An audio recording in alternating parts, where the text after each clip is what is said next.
haven't seen him.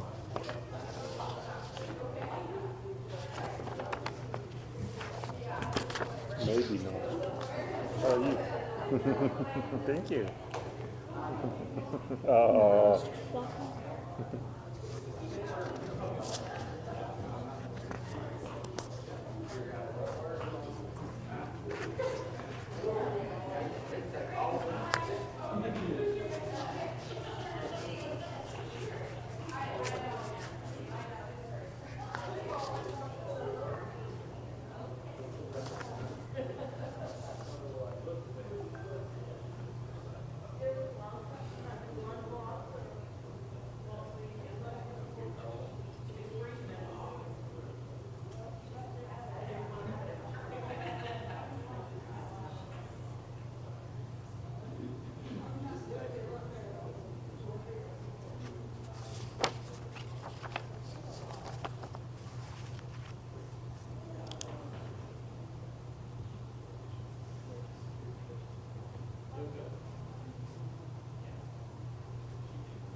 Evening, everybody.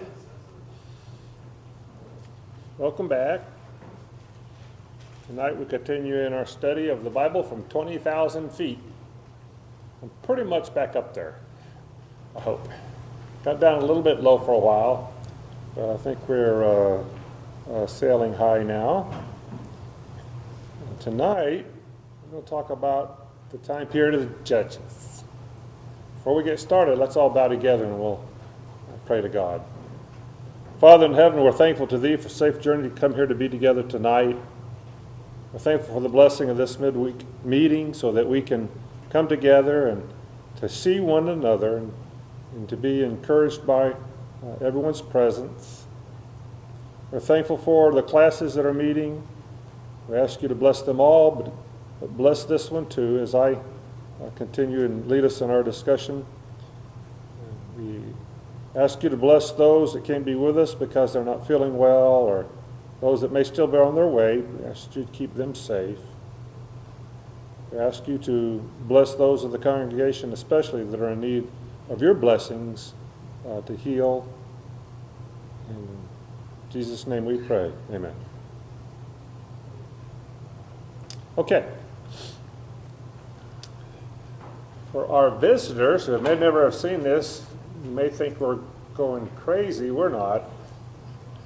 But we're practicing the timeline, the periods of the Bible timeline, and we're using hand gestures to put them together, right? The first one's very easy. because it's just a big circle, and that represents what? The world, right. But the name of the timeline is before the flood. And that reminds us that the next timeline is the flood. Flood's going up. Right. And after the flood, what happened? People are scattered, right? And after the scattering of the people, then along come Abraham and his son and grandson. So that's the what? The patriarchs. We count Joseph, even though he wasn't a patriarch, that's my pinky finger, because he's the link to what? The Exodus, because he had to be down in Egypt, didn't he? So the Exodus could occur. Nobody's doing this. Is the Exodus. Put your hands together. And what's this? It's the parting of the Red Sea, and all the people going through on dry land. And so after the Exodus, what happens next? Yes, Sarah, the wandering in the wilderness. Very good. And after that, what does this mean? What? Right. Invasion and conquest. We've got to invade the land first. So invasion and conquest is the name. And we come to tonight. So what's the sign for the judges? Right. It's a judge and his gavel. Okay? So we'll just stop right there for now. And we were talking about some of the links. And we talked about Joseph being the link to the Exodus, right? Because he had to be down there.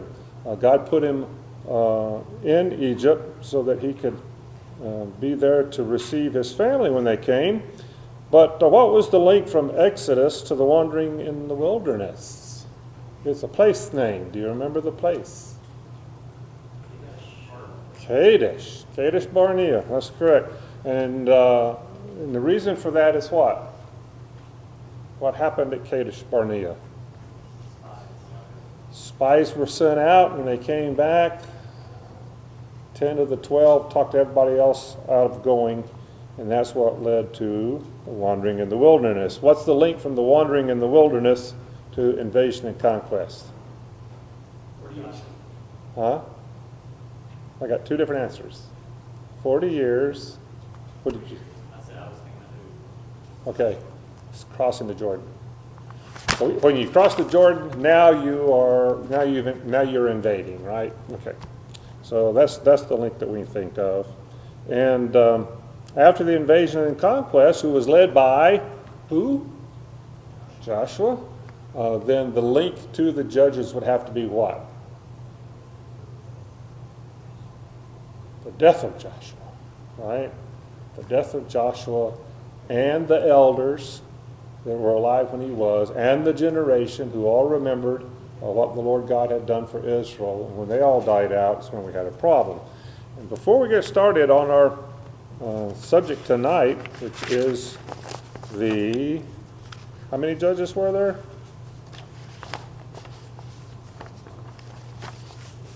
14 judges. Before we get to talking about the book of Judges and part of Samuel, I wanted to introduce it by reading something that Joshua said in Joshua chapter 23. We'll begin in verse 6, okay? Joshua 23, verse 6. We'll read down to verse 13. And this is Joshua speaking to Israel. He says, "Therefore, be strong to keep and to do all that is written in the book of the law of Moses, turning aside from it neither to the right hand nor to the left, that you may not mix with these nations remaining among you, or make mention of the names of their gods, or swear by them, or serve them, or bow down to them. But you shall cling to the Lord your God, just as you have done to this day. For the Lord has driven out before you great and strong nations, and as for you, no man has been able to stand before you to this day.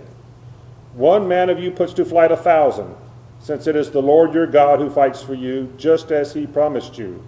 Be very careful, therefore, to love the Lord your God, for if you turn back and cling to the remnant of these nations remaining among you, and make marriages with them, so that you associate with them and they with you, know for certain that the Lord your God will no longer drive out these nations before you, but they shall be a snare and a trap for you, a whip on your sides and thorns in your eyes, until you perish from off this good ground that the Lord your God has given you.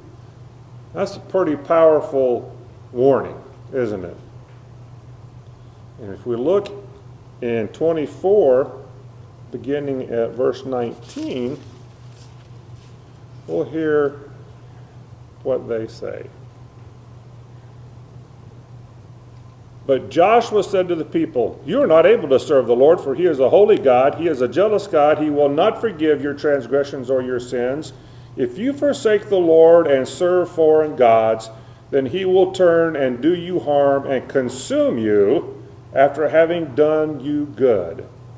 And the people said to Joshua, no, but we will serve the Lord. Then Joshua said to the people, you are witnesses against yourselves that you have chosen the Lord to serve him. And they said, we are witnesses. Unfortunately, it didn't work out that way. That's what the book of Judges is about. The historical background of this book and the first part of Samuel covers the time between Joshua, this is Joshua on your left, isn't it? And who? Saul, exactly. It's the time between them. How much time is that? Anybody know? About 350 years. All right. We don't know exactly, but that's kind of a long time, isn't it? It's important to note that they weren't ruling that entire time, though. They only came when they needed to deliver. Oh, absolutely. There was that's the problem. That's one of the things we're going to mention. There was not one central leader over Israel during that time. The judges were only called by the Lord to rescue the people, and then they would serve till they died, normally, right? So, we were told that in those days there was no king in Israel. Everyone did what was right in his own eyes. That's repeated 4 times in this book, isn't it? It's interesting that he's talking about a king so early. What does that lead you to believe or what to think about the subject of a king anyway? Have you ever grown up as a child in Bible class and you were told about how Saul came to be king, and it wasn't because God appointed him to be king, it was because the Israelites wanted a king like who? Like everybody else, like all of their neighbors, right? So I kind of came away with the idea as a kid that God didn't want Israel to have a king. He wanted to be over Israel. But that wasn't really true. He saw that they needed a king. Israel would need a central leader. But they don't have one at this time. And there's the problem. There's no one for them to follow. So what is the purpose of the book then? It's to describe what's happening to Israel during these 350 years, to show what happens when God's people abandons him, what happens to them, and like we just said, to emphasize the need for a righteous king.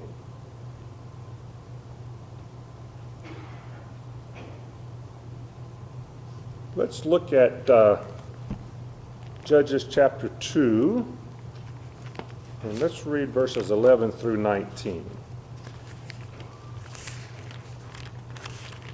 Somebody hinted at the cycles that occurred when the Lord would call on a man to come and judge Israel.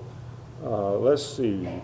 We're looking at chapter 2, verses 11 through 19. And the people of Israel did what was evil in the sight of the Lord and served the Baals. And they abandoned the Lord, the God of their fathers, who had brought them out of the land of Egypt. They went after other gods from among the gods of the peoples who were around them, and bowed down to them, and they provoked the people to anger. They abandoned the Lord and served the Baals and the Ashtaroth. So the anger of the Lord was kindled against Israel, and he gave them over to plunderers, who plundered them, and he sold them into the hand of their surrounding enemies, so that they could no longer withstand their enemies. Whenever they marched out, the hand of the Lord was against them for harm, as the Lord had warned, and as the Lord had sworn to them, and they were in terrible distress. Then the Lord raised up judges, who saved them out of the hand of those who plundered them. Yet they did not listen to their judges, for they whored after other gods and bowed down to them. They soon turned aside from the way in which their fathers had walked, who had obeyed the commandments of the Lord, and they did not do so. Whenever the Lord raised up judges for them, the Lord was with the judge, and he saved them from the hand of their enemies all the days of the judge. For the Lord was moved to pity by their groaning, because of those who afflicted and oppressed them. But whenever the judge died, they turned back and were more corrupt than their fathers, going after other gods, serving them and bowing down to them. And that's a description of what the cycle was like. We're going to put some additional words in there describing it, but I wanted, while we were there at verse 19, to especially notice the one phrase that said, but whenever the judge died, they turned back and were what? They were more corrupt than their fathers, going after other gods. Every time this cycle repeated, Israel would go down a little more. And the next time they would go down a little more. It was like they were in a downward spiral to a really bad place. Okay? That's what was going on. So, let's talk about this cycle. I've got about 6. You could use 7. But what would be the very first thing? Everything's been going good. You've got a judge. He's still not a central leader, is he? He's probably regional at most. And there was probably more than him. You know, I may be jumping ahead a little bit. Yeah, let's don't do that. We'll talk about that shortly. But let's talk about the cycle. That's what we want to talk about. The first thing that happens is what? Israel does evil, right? They fall into sin, and God has told them, if you do that, you're going to be in terrible distress, right? And so they are. And eventually, what do they do? It just gets so bad that what do they have to do? Have to cry out to the Lord for help, right? And when they do, we just read that the Lord has pity on them, doesn't he? He felt for them. So he would call a man or a woman to be a judge and to deliver them from the situation that they had got them in.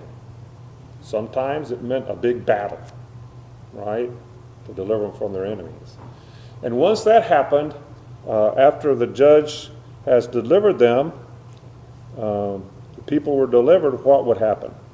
They would enjoy peace for as long as that judge lived. But as we just read, when the judge died, what happened? They would just go right back, right?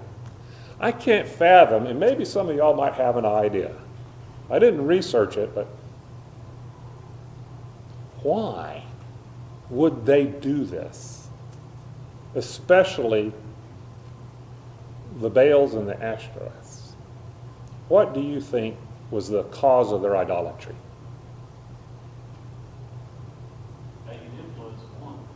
That's pretty obvious. They didn't drive the people from the land. If they'd have done that, they wouldn't have had that influence, and there wouldn't be any problem with idolatry, right?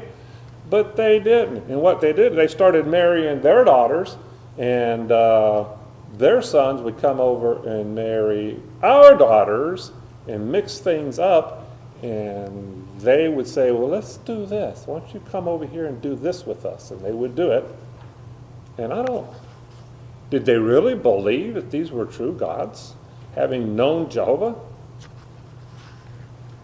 Did it matter? It really didn't matter. Because if they were worshiping them, then God was not pleased with them. So that's the cycle, and that's what's going to happen every time a judge comes forth. Pretty much. Samson's a little bit different. But the takeaway is that God's justice and mercy are shown during this cycle. But the decline continues, and the spiral goes ever downward, right? Okay. Stand out to me is one, that the judges must not have been very long lived. Because we're talking about 350 years and 14 judges. And that's what, 25 years a judge. So they had time after the judge died to get all wicked again before the next judge popped up. Means that judge only lived like, 10, 15 years. Yeah. And then the cycle worked.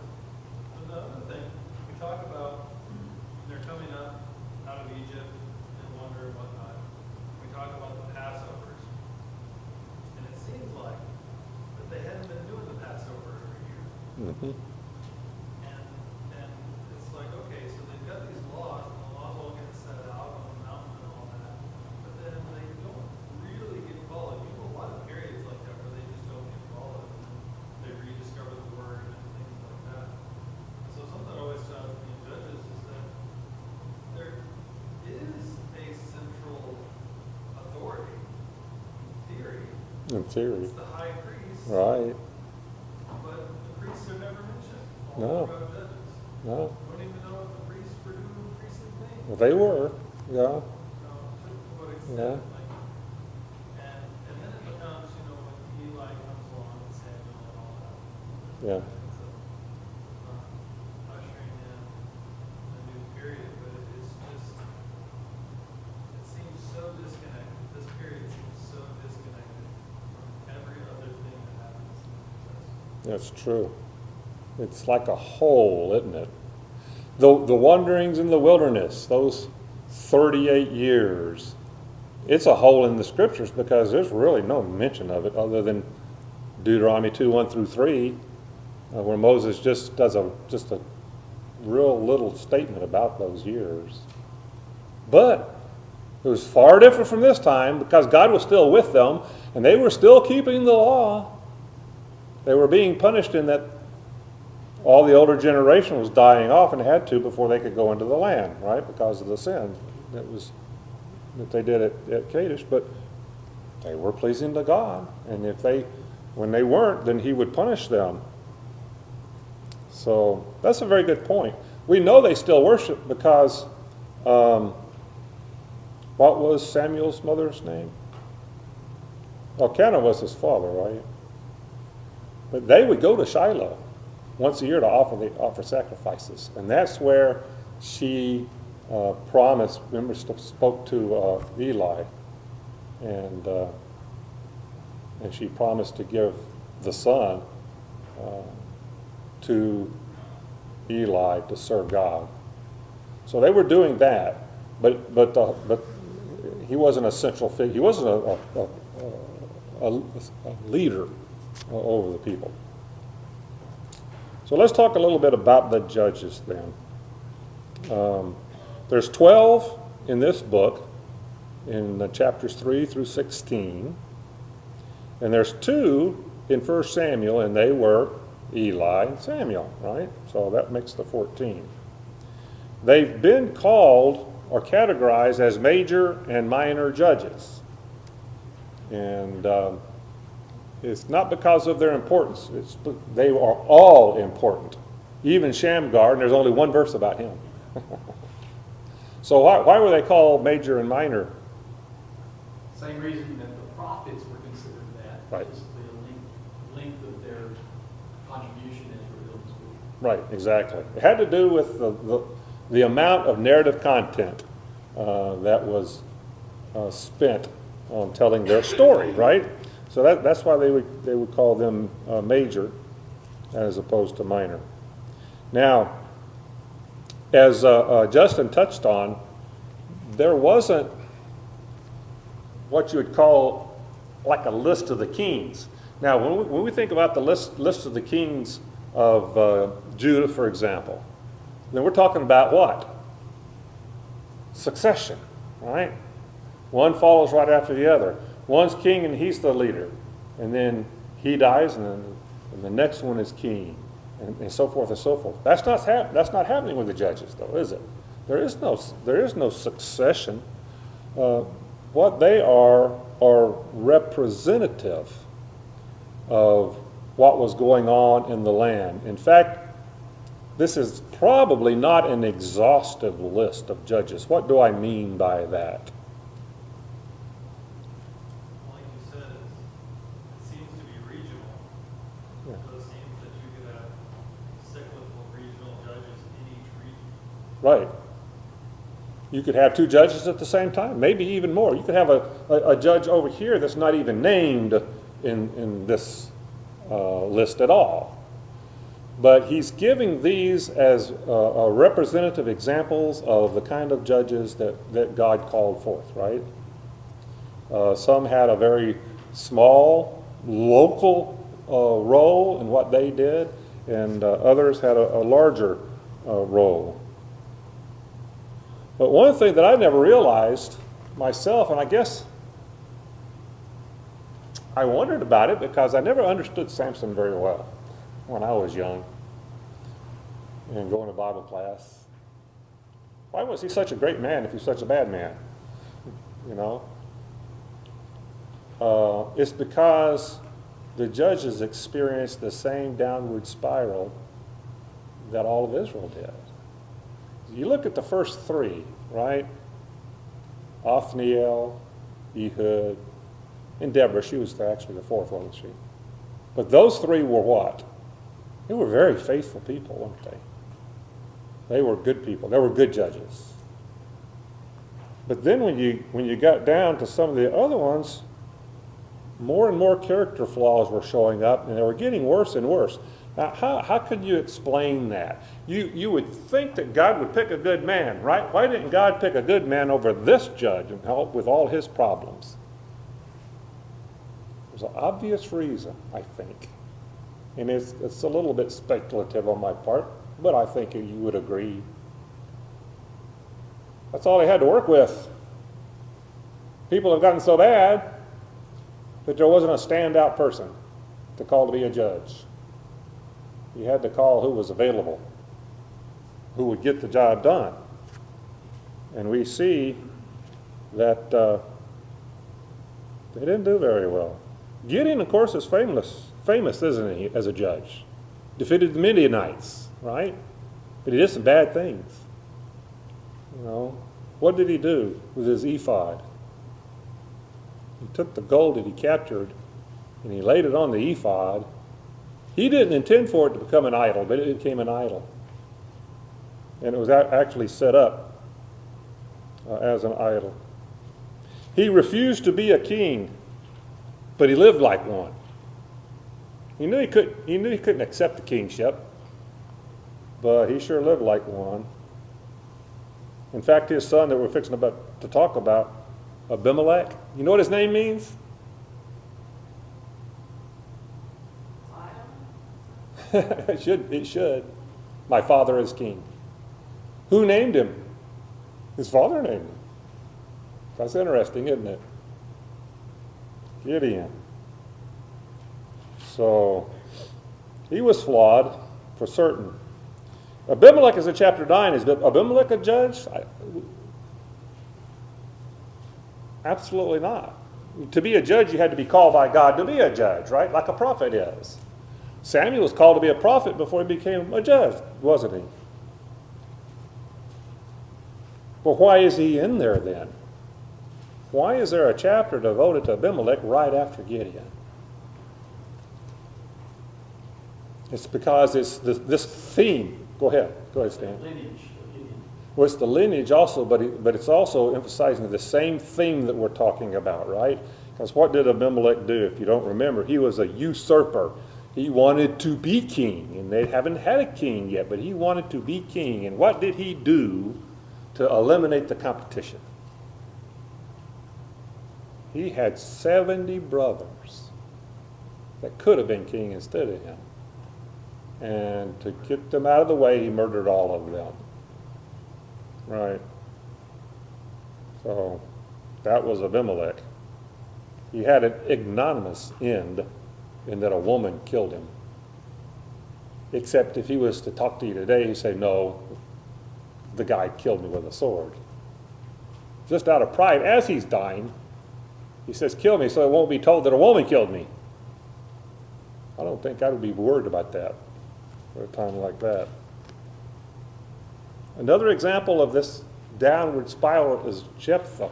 Now Jephthah, he accomplished what the Lord called him to do. He defeated the Ammonites, right? But he had a pagan mindset. And you wonder if he even knew the law anymore, or if he was familiar with the word. You know, the Levites were spread out, weren't they? Do y'all remember? I mean, all the Levites weren't in Shiloh. That's just where the tabernacle and the ark was. But that's where the priests were, right, at the tabernacle. But where were the Levites? 48, wasn't it? 48 cities all across the land, and they were like Starbucks. You have to have a Starbucks in every community, so there's one nearby, and you could go there and you could get a mocha frappuccino with an extra pump of mocha. So everybody had access to the Levites because the Levites were their teachers. They would teach them the law, right? But nobody was going. The law wasn't being taught, apparently, and Jephthah didn't know it. Because what did he do? He made a bargain with God. He said, if you will let me win, I will do what? Sacrifice whoever comes out of the house. It's interesting what Justin said. Did you hear what he said? He would sacrifice whoever came out of the house first. You know, if they didn't have pigs living in the house, they wouldn't have pigs living. These are Jews. They didn't have pigs. They didn't keep pigs. But he had a pagan mindset that human sacrifice is okay. And here he is. He's bargaining with the Lord that if you will make me successful, then I will sacrifice the first person that comes out of my house, not knowing or possibly even caring that that was against the law. He didn't know. So here we go. We're just keep going down and down, right? But not only that, if you was to give him the benefit of the doubt, because some like to be generous, I don't think he deserves it necessarily, because this is the whole point of this. The judges are getting worse, but they might say that he didn't actually kill his daughter. He devoted her to the Lord, right? You've heard that explanation. And it's possible, I guess, but even in spite of all that, he turns around and kills 42,000 Ephraimites. That's not a nice thing to do. Do you remember Shibboleth? They couldn't say it. And that's how he knew who was who. And he killed 42,000 of them. And Samson, that's just another story altogether. Right? Samson was the last and probably the worst. Somebody name anything. This is a Nazarite.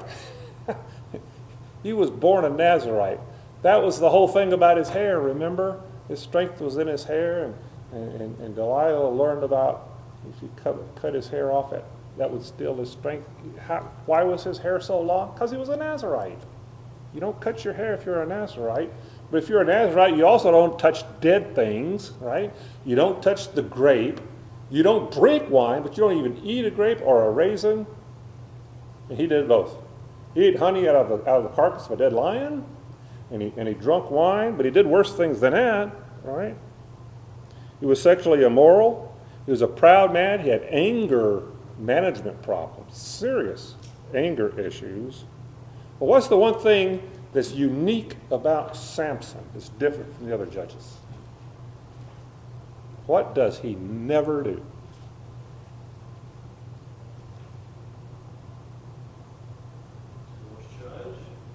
He was a judge. Well, yeah, he never judges. What, Joshua? Huh? I don't think he's accused of idolatry, but he never assembles the tribes and he never leads anybody into battle. He was a loner. So that made him very different. But here's something that's strange. To turn to the roll call of faith, right, in Hebrews 11, after our favorite people are mentioned first, 3 of these judges are mentioned in that list: Samson, Gideon, and Jephthah. Tell me why they're in the list if they're so bad.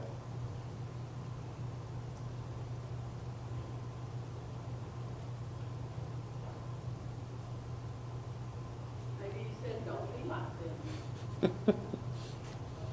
No, I don't think that's the reason. Who were the 3 that you listed? It was Samson and Gideon and Jephthah, the ones we were just talking about.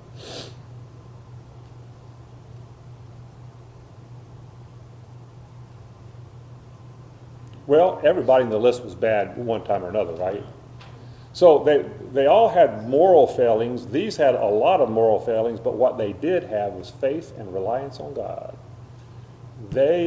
Even Samson believed in God.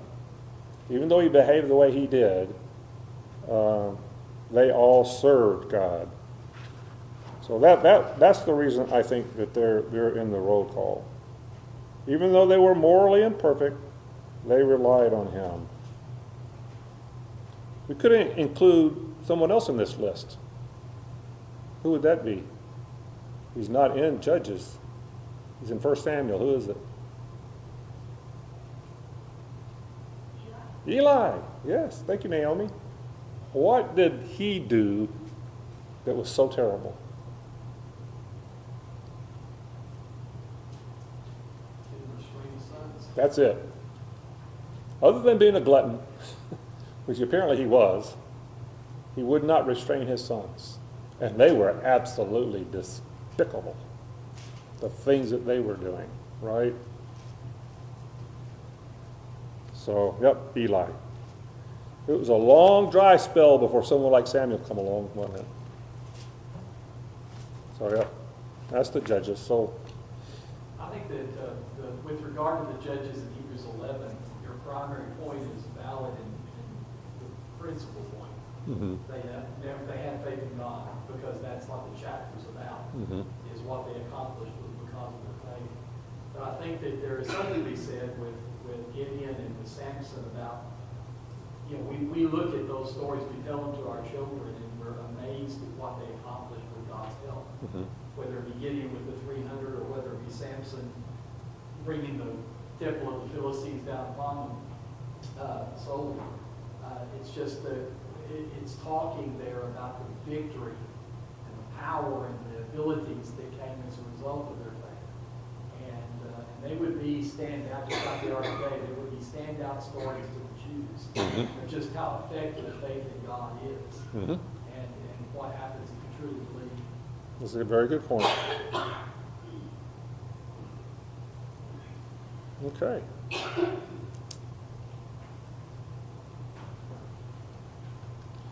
So, in summary, we haven't finished the book yet. We've got a few chapters at the end we haven't got quite to yet. But in summary,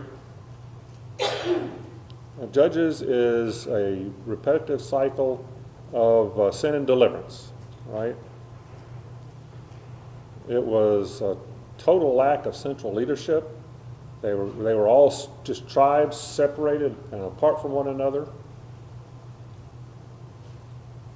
It was Israel's worst spiritual and moral decline because whenever they got in trouble before, it was dealt with, wasn't it?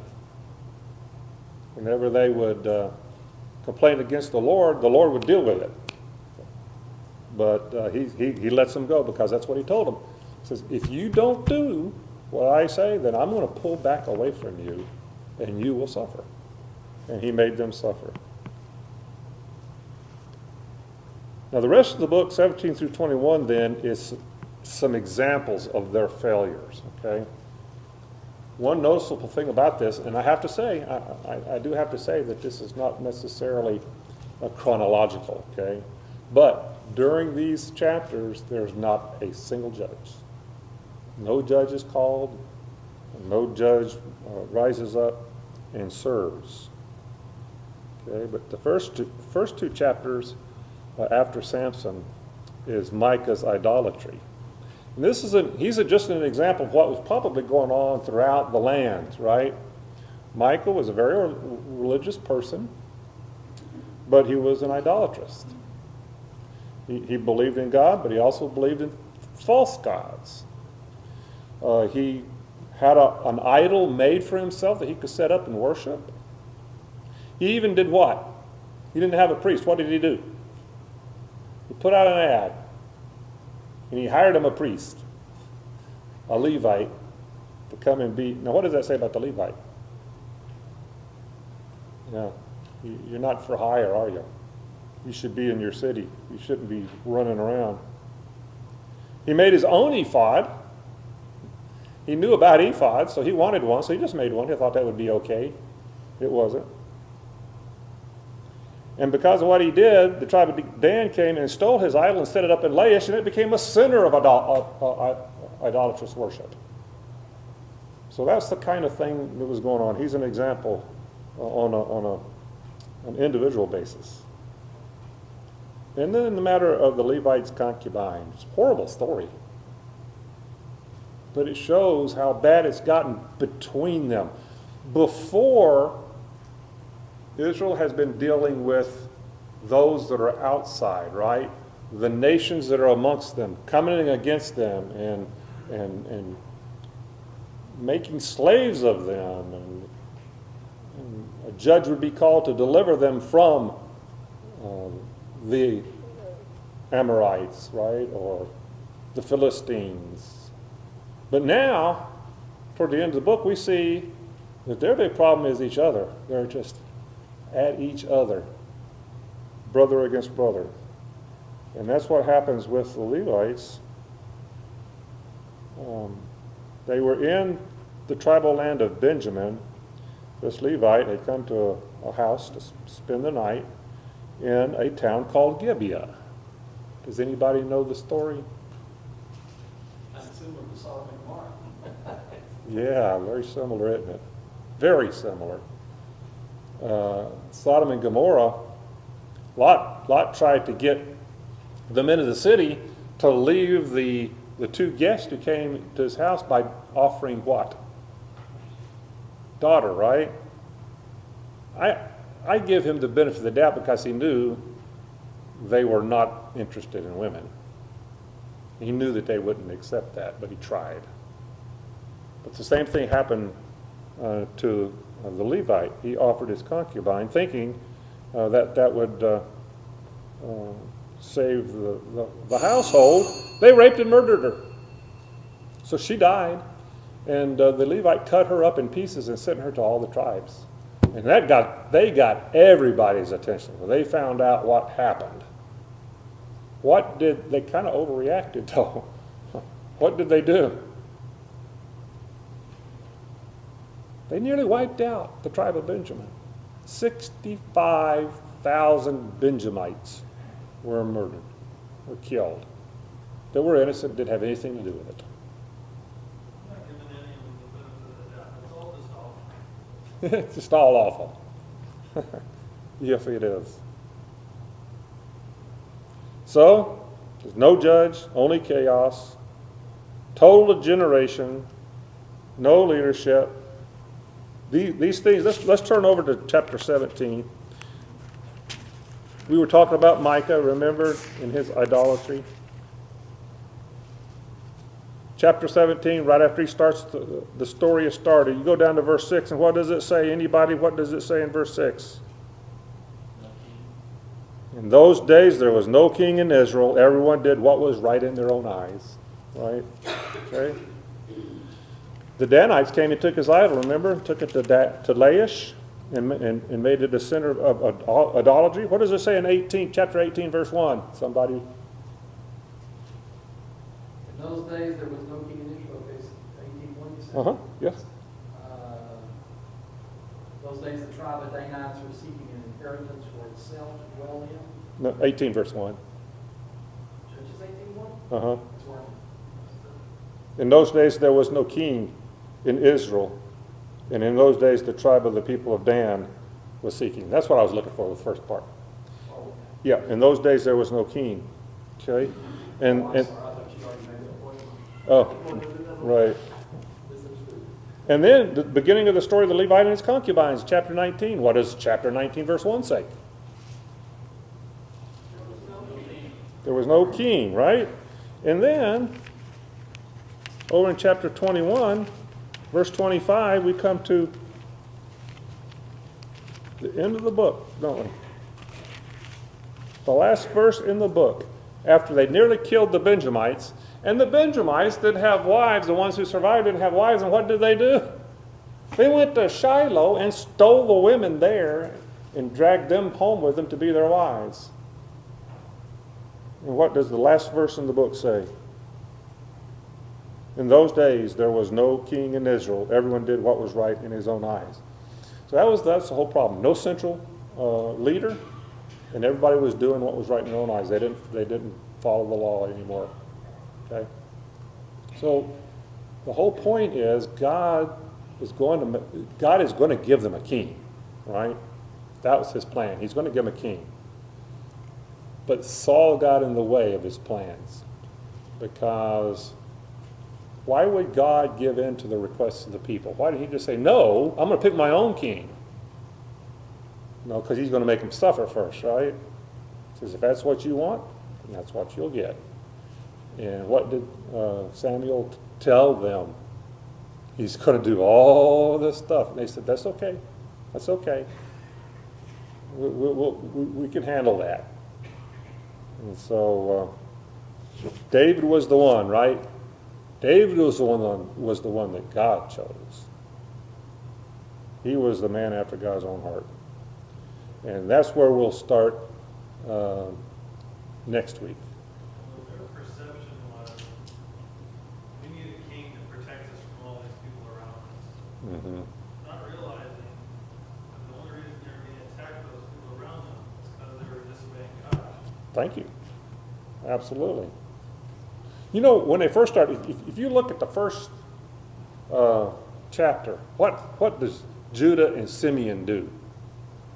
They go through their tribes and they wipe out everybody, right? They help each other. God was with them. God delivered them, and they succeeded. Remember Joshua, when the southern campaign, we talked about that, the southern campaign and the northern campaign, wiped out everybody. And I do mean everybody, because they were devoted to destruction.